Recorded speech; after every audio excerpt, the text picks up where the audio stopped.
Сәлеметсіздер ме, құрметті оқушылар? Енді үшінші есепті қарап жіберейік. 44-ші бетте ем және К2 нүкте үстінде шеңбер бойымен сәйкесінше 0,2 және 0,3 радиан бөлінген секунд тұрақты жылдамдықпен қозғалады дейді.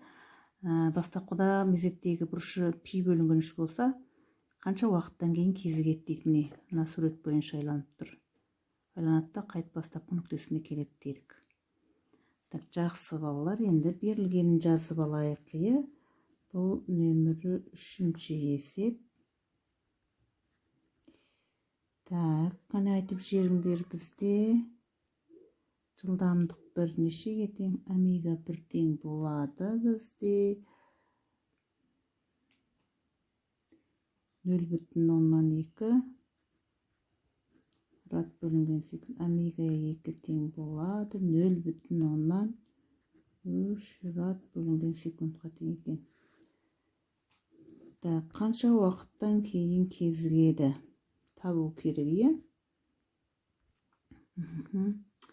Енді формуласын жазайық.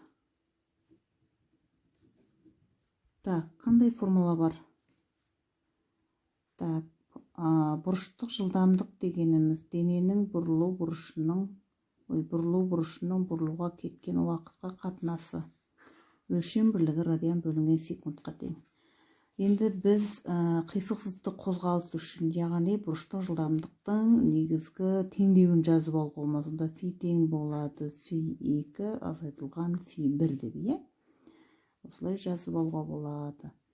Енді ол К нүктесінен Е нүктесіне толық бір айналып қайтадан келеді дедік. Онда ол фи бөлінген 6 тең болады. Толық бір айналым жазса, біз бұрылуды бұлай жазуға да болады. Балалар, фи 2 тең болады омега 2 т, фи 1 тең болады омега 1 т деп жазып алуға да болады. Сонда фи 2-нің орнына омега 2 т минус омега 1 т деп аламыз. Неге? Нөлі жер жоқ балалар. Минусының жерде минусы бар. Енді осы формуладан бұлай жазып алайық. Сонымен фи бөлінген 6 тең болады. Тыны жақшаның алдына шығарып жүрейік. Омега 2 минус омега 1. Осы жерден тыны табамыз.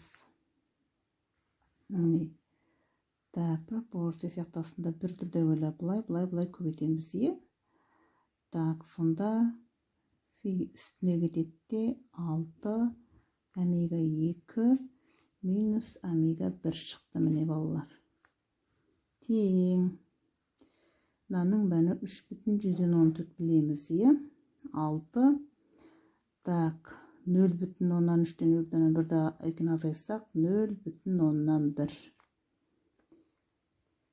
Енді мен есептеп алайын.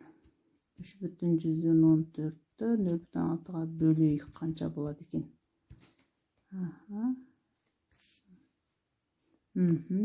Калькулятормен есептей салдым, 5,23 секунд шығады екен.